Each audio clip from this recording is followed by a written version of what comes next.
Hello everyone. आज start करने वाले हैं हम डिस्क्रीट टाइम फोरियर ट्रांसफॉर्म और इसे क्या कहते हैं, डीटीएफटी भी कहते हैं। इससे पहले हमने जो ख़त्म किया वो था सीटीएफटी, कंटिन्यूस टाइम फोरियर ट्रांसफॉर्म। देखो, discrete time Fourier transform Z transform जैसा ही होता है एकदम, लगभग। लेकिन हम इसे क्या पहले इंक्लूड करेंगे, ठीक है। इसके बाद हम जेड ट्रांसफॉर्म कराएंगे। जब मैं जेड ट्रांसफॉर्म कराऊंगा तो वहाँ पे देखना एक जैसा ही ये बिल्कुल लगेगा। इसमें बस थोड़ा सा फर्क होता है, मैं वो बता दूंगा कब जेड ट्रांसफॉर्म डिस्क्रीट बन जाता। आज इस पे बात करते हैं। देखो, सबसे पहले क्या फॉर्मूला वही, हम सेम पैटर्न पे चलेंगे। पहले बेसिक पढ़ेंगे, फिर इसके बाद उसकी प्रॉपर्टीज और उसके साथ क्वेश्चन, देन हम फाइनली प्रॉब्लम्स पाएंगे।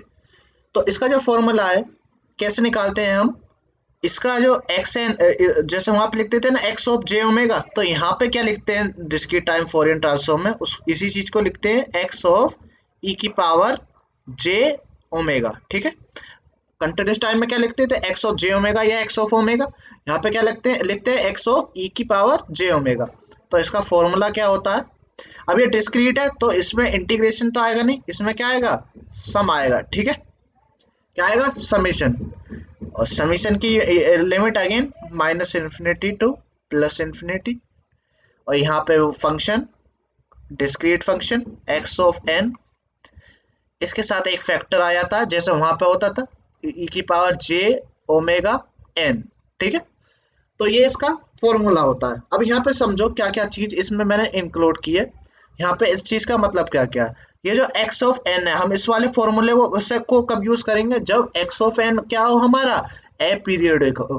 क्या हो, ये एक्स एन डिस्क्रीट तो होगा ही, और कैसा होना चाहिए, ए पीरियोडिक। इस वाले फॉर्मूले को कब लगाएंगे, जब हम हमारा एक्स ऑफ एन क्या होना चाहिए, ए पीरियोडिक होना चाहिए, ठीक है। डिस्क्रीट तो होगा ही होगा, ये कैसा होगा, डिस्क्रीट तो है ही, हमें पता है एक्स ऑफ एन। जो हमारा आंसर आएगा यानी एक्स ऑफ ई की पावर जे ओमेगा, ये क्या होगा। अब देखो, मैं एक चीज बता दूं, एक्स ऑफ जे ई की पावर जे ओमेगा क्या आएगा, हमारा कंटिन्यूस आएगा,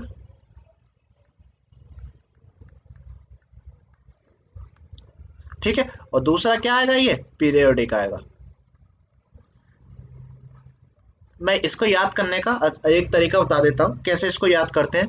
एक एक जिंदगी में हमेशा एक बात याद रखना, अगर मैं देखो यहाँ पे टाइम टेबल बना के देता हूँ एक, यहाँ पे लिखता हूँ टाइम और यहाँ पे लिखता हूँ फ्रीक्वेंसी। ये टेबल हमेशा याद रहनी चाहिए, ठीक है। अगर कोई चीज टाइम में कंटिन्यूस है, ठीक है, तो उसका फ्रीक्वेंसी डोमेन में आंसर आएगा हमेशा ए पीरियोडिक, ठीक है। मैं उसको ए से लिख दे रहा हूँ। यही चीज उल्टी भी अप्लाई होती है, मतलब कहने का मतलब कोई चीज एपीरियोडिक है तो उसका आंसर हमेशा फ्रीक्वेंसी डोमेन में क्या आएगा, कंटिन्यूस आएगा, ठीक है। यही चीज अब देखो, कोई चीज डिस्क्रीट है तो उसका आंसर हमेशा क्या आता है, पीरियोडिक आता है, ठीक है। ऐसे इसका भी उल्टा होगा, पीरियड कोई चीज पीरियोडिक है तो उसका आंसर हमेशा क्या आएगा, डिस्क्रीट आएगा, ठीक है। यही चीज अब मैं यहाँ पे अप्लाई की है। देखो एक्स ओपन अगर ए पीरियोडिक है तो ए पीरियोडिक के लिए आंसर क्या आता है, कंटिन्यूस, कंटिन्यूस आएगा। अगर एक्स ओपन डिस्क्रीट है तो उसका आंसर हमेशा क्या आएगा, पीरियोडिक, ठीक है। तो एक्स ओपन अगर हमारा ए पीरियोडिक और डिस्क्रीट है तो हमारा आंसर कैसा आने वाला, कंटिन्यूस और ए पीरियोडिक। केवल शुरू की दो कंडीशन, पहली और तीसरी कंडीशन याद रखो, बाकी का दूसरी और चौथी तो क्या होती है, उसके अपोजिट ही होती है, ठीक है। ये काफी इंपॉर्टेंट टेबल है। इससे रिलेटेड भी क्वेश्चन क्या आता है, कभी कहीं पूछ लिया जाता है एग्जाम में, ठीक है। वो टेबल बना के दे देगा, ऐसे ही पूछ लेगा कि अगर कोई फंक्शन कंटिन्यूअस है तो उसका फ्रीक्वेंसी डोमेन में क्या आ जाएगा। फिलहाल इस पे बढ़ते हैं आगे। अब देखो ये जो इस इक्वेशन को हम क्या नाम देते हैं, इस इक्वेशन का नाम होता है एनालिसिस इक्वेशन। अभी क्या कर रहे हैं हम, एनालिसिस तो कर रहे हैं एक्स ऑफ एन का, ठीक है। क्या कहते हैं हम इसको, एनालिसिस इक्वेशन। अब ये क्या करा, एक्स ऑफ ई की पावर जे ओमेगा क्या होता है, पीरियोडिक होता है। अगर पीरियड होता है तो इसका मतलब पीरियड क्या होगा इसका, एक यहाँ पे ध्यान नोट बना के रखो। तो एक्स ऑफ ई की पावर जे ओमेगा जो होता है is a, x of e की पावर जे ओमेगा एक पीरियोडिक फंक्शन होता है ओमेगा का, जिसका पीरियड कितना होता है, 2 पाई होता है। देखो इसको मैं बहुत ज्यादा, इसको वेरी वेरी इंपॉर्टेंट मार्क करके लिखो, ये बहुत ज्यादा हम इसको यूज करने वाले हैं इसमें क्वेश्चंस में। इसका जो पीरियड होता है 2 पाई से ये क्या होता है, पीरियोडिक होता है, ठीक है। इसको प्रूफ भी कर सकते हैं, ओमेगा को किससे रिप्लेस कर दो, 2 पाई से रिप्लेस कर दो इसका। चलो प्रूफ देखते हैं यहाँ पे एक सेकंड में। प्रूफ प्रूफ देखते हैं, तो क्या करेंगे, replace omega by omega plus 2 पाई, ठीक है। तो देखो क्या हो जाएगा, अगर ओमेगा प्लस 2 पाई से मैं इसको रिप्लेस करता हूँ तो हो जाएगा जे ओमेगा प्लस 2 पाई, ठीक है। एनालिसिस इक्वेशन में क्या कर देना, ओमेगा की जगह ओमेगा प्लस 2 पाई रख देते हैं, माइनस इन्फिनिटी टू इन्फिनिटी, ये तो एक्स ऑफ एन है, ई की पावर माइनस जे, ओमेगा की जगह क्या लिख देना, omega plus 2 pi multiply by N. इसको सिंप्लीफाई करते हैं थोड़ा सा आगे, ठीक है। तो ये कितना आ जाएगा यहाँ पे,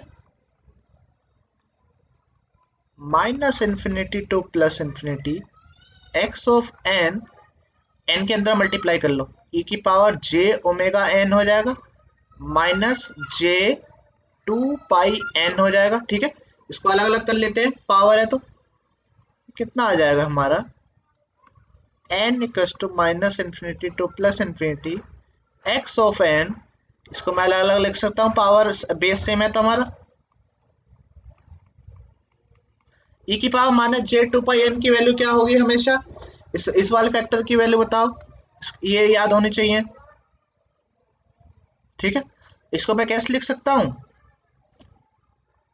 कोस 2 पाई एन माइनस जे साइन, माइनस क्यों आया, क्योंकि बीच में माइनस है, अगर प्लस होता तो प्लस आता, ठीक है। आइलर आइडेंटिटी का यूज किया मैंने। कोस 2 पाई एन की वैल्यू हमेशा क्या होगी 1, और साइन 2 पाई एन की वैल्यू हमेशा क्या होगी 0। तो इस वाले फैक्टर की वैल्यू हमेशा कितनी रहने वाली है 1, ठीक है। तो हमें जो यहाँ से मिला, कितना मिल गया, N equals to minus infinity to plus infinity X of N E की power minus J omega N.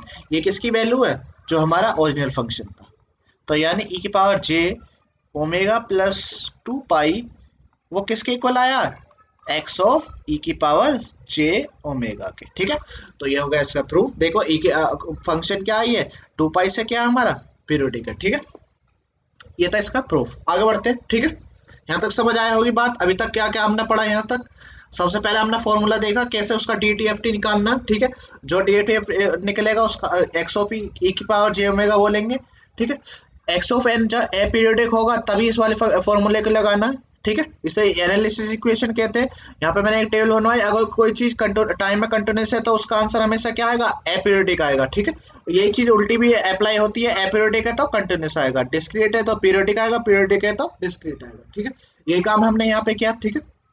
आगे बढ़ते हैं, फिर हमने देखा ये क्या है, 2 पाई से ये क्या होता है, एक्स ऑफ ई की पावर जे ओमेगा पीरियोडिक होता है। यही चीज बुक में क्या करता है, वो एक पीरियड तक दिखाएगा हमेशा, ठीक है, सारे पीरियड नहीं दिखाता है। तो मैं ये बताऊंगा कि बुक मतलब बुक में क्या चीज छिपी होती है, उस चीज को दिखाने की कोशिश करूंगा ताकि ज्यादा कंसेप्ट आपका क्लियर हो सके। आगे देखते हैं, नेक्स्ट देखते हैं। अब ये अब बात आती है, इसके आगे हम चले। ये जैसे वहां पे होती है डिरिचलेट जब कंटिन्यूस में पढ़ते थे कब उसका फोरियर ट्रांसफॉर्म एग्जिट करता था, जब वो डिरिचलेट कंडीशन को फॉलो करता था। यही काम यहाँ पे होना चाहिए। ये यहाँ पे आप ध्यान से देखो एनालिसिस इक्वेशन को, ये कब इसका आंसर फाइनाइट आएगा, मतलब कन्वर्ज करेगा मैथ की भाषा में कहे तो इसका ये कब इसको कन्वर्ज करेगा। तो ई की पावर माइनस जे ओमेगा में एन, ये तो एक एक्सपोनेंशियल फैक्टर है, इससे फर्क नहीं पड़ेगा। एक्स ऑफ एन पे ही सारा डिपेंड है। अगर एक्स ऑफ एन हमारा फाइनाइट वैल्यू है तो आंसर भी फाइनाइट आना चाहिए, इसका मतलब, ठीक है। यानी एक्स ऑफ एन अगर कन्वर्ज करता है तभी हमारा क्या होगा, एक्स ऑफ ई की पावर जे ओमेगा एग्जिट करेगा, मतलब DTFT उसका आएगा। तो यहाँ पे लिखेंगे कंडीशन फॉर कन्वर्जेंस। तो ये हमारा कब कन्वर्ज करेगा, इट विल कन्वर्ज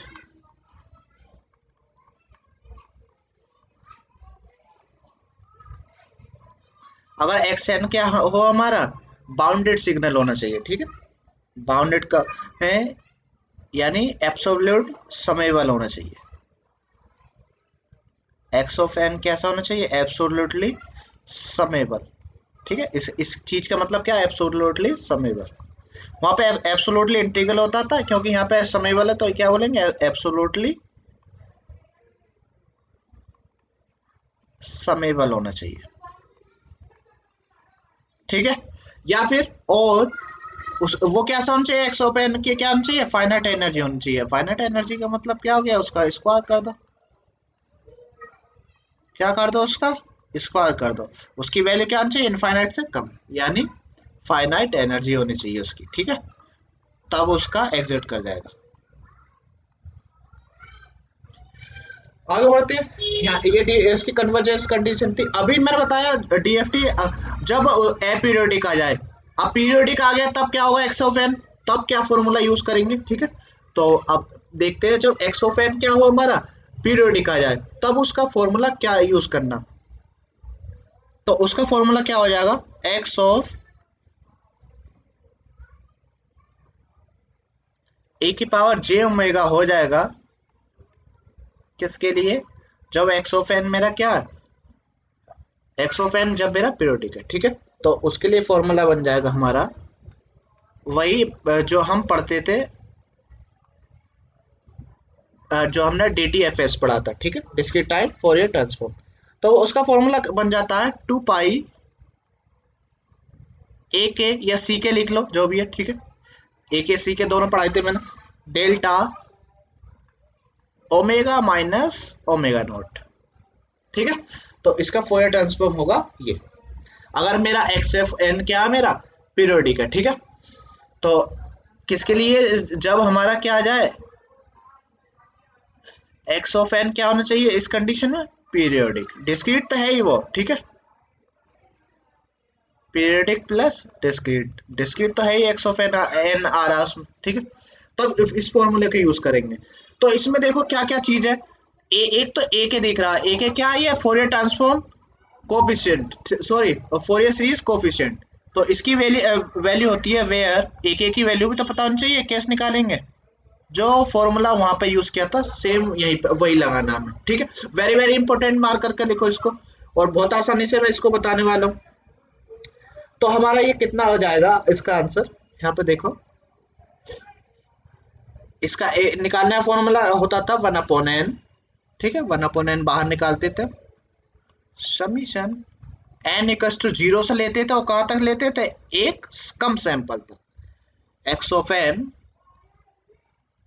ई की पावर, यहाँ पे क्या होता था, माइनस जे के ओमेगा नॉट एन। ठीक है, ये इसका फॉर्मूला होता था। यहाँ पे ओमेगा नोट की वैल्यू बता दो, ओमेगा नोट की वैल्यू कितनी होती थी, टू पाई, 2 पाई एन लिख लो। ठीक है, या 2 पाई के बाई एन। ठीक है, क्योंकि डिस्क्रीट के तो आना ही आना। तो यहाँ पे ओमेगा नोट की वैल्यू कितनी होगी, 2 पाई के बाई एन। ठीक है, एन क्या है उसका, पीरियड। एन क्या हमारा उसका पीरियड, क्योंकि ये कंटिन्यूस टाइम सिग्नल है, तो एक्स एन का ये क्या है, एन पीरियड। एन क्या है इसका, period of X of N. ठीक है, तो इस फॉर्मूले को यूज करना। ठीक है, तो पहले क्या करेंगे, ए के निकालेंगे, ए के निकाल के इसमें लगा देंगे, वो इसका हो जाएगा क्या, फॉरियर ट्रांसफॉर्म, डिस्क्रीट टाइम फॉरियर ट्रांसफॉर्म हो जाएगा। ठीक है, इसको इंपोर्टेंट मार्क करके लिखो, ये क्या, वेरी वेरी इंपॉर्टेंट। आगे बढ़ते हैं, ये हो गई हमारे पीरियोडिक की बात। ठीक है, अब एक चीज और बची होगी, जो लास्ट वाला फॉर्मूला है, क्या हो गया अब तक, इनवर्स निकालने का फॉर्मूला। इनवर्स कैसे निकालते हैं, अब देखो यहाँ पे पहले ध्यान से समझो, इनवर्स में क्या होगा, इनवर्स में सम आएगा क्या, इंटीग्रेशन आएगा। पहले इस बात को समझो, जो एक्स ऑफ ई की पावर जे ओमेगा, पहले वो सोचो कैसा है, एक्स ऑफ ई की पावर जे ओमेगा जो कंटिन्यूअस है। अगर कंटिन्यूअस है तो क्या, कंटिन्यूअस के लिए क्या यूज करते हैं, डिस्क्रीट या इंटीग्रेशन, इंटीग्रेशन यूज करते हैं ऑब्वियसली। ठीक है, तो हम क्या करेंगे, इसके लिए इंटीग्रेशन यूज करेंगे। इसके लिए फॉर्मूला क्या हो जाएगा, इनवर्स डीएफटी के लिए, इनवर्स डीएफटी अब लिखाएंगे क्या, inverse D T F T. ठीक है, तो इनवर्स डीएफटी के लिए फॉर्मूला क्या हो जाएगा, फिर से कैसे लिखेंगे, एक्स ऑफ एन का आंसर कितना हो जाएगा, क्योंकि एक्स ऑफ ई की पावर जे ओमेगा कैसा है हमारा, क्या चीज है, कंटिन्यूस है। तो क्या आने वाला, इंटीग्रेशन आना वाला, यहाँ पे 1/2 पाई होता है बाहर। और इंटीग्रेशन की लिमिट क्या होगी पहले वो बता, वो इम्पोर्टेंट रहेंगी, पहले उसके अंदर की चीजें लिख देते हैं। एक्स ऑफ ई की पावर जे ओमेगा, बिल्कुल ऐसे। यहाँ पे क्या हो जाए, वहाँ पे सम में माइनस होता है, यहाँ पे ये क्या चीज हो जाएगी, प्लस। और फंक्शन किसका रहेगा, ओमेगा का, ठीक है। अब देखो यहाँ पे क्या लिखेंगे, ओवर है ये 2 पाई से एक्स ऑफ ई की पावर जे ओमेगा पीरियडिक था, तो एक पीरियड लेना है, केवल एक, कोई भी एक पीरियड जहां से मतलब आपको अच्छा लगता है और निकालना, जिस पे आप निकाल सको वो लेना है, ठीक है। तो यहाँ पे लिखना है 2 पाई। मैं लिमिट नहीं बता रहा, देखो बहुत सारी बुक में क्या लिखा होता है, 0 to 2 पाई, -पाई to पाई। इससे एक तरह की इमेज बन जाती है कि इसी तरह का क्वेश्चन होगा -पाई से, इसमें उससे कंफ्यूजन होने के चांस ज्यादा रहते हैं, ठीक है। तो यहाँ पे हमें, मैं 2 पाई यहाँ पे लिख रहा हूँ, इसका मतलब क्या है, कोई भी 2 पाई का इंटरवल, ठीक है। तो यहाँ पे इसको इम्पोर्टेंट मार के करके लिखो, इस वाले 2 पाई का मतलब क्या, एनी इंटरवल ऑफ 2 पाई, ठीक है। मतलब हमारे पास एक्स ऑफ ई की पावर जे ओमेगा होगा, क्योंकि वो तो पीरियोडिक है, उसमें से क्या लेंगे, उसका जो लिमिट लेंगे, एक इंटरवल चुनेंगे और उसकी लिमिट लेंगे इसमें, ठीक है। इसी इक्वेशन का नाम क्या होता है, इसे कहते हैं हम सिंथेसिस इक्वेशन। अब क्या कर रहे हैं हम, इस वाली इक्वेशन से एक्स ऑफ एन को बना रहे हैं, मतलब सिंथेसाइज कर रहे हैं, मतलब सिंथेसिस का मतलब बनाना,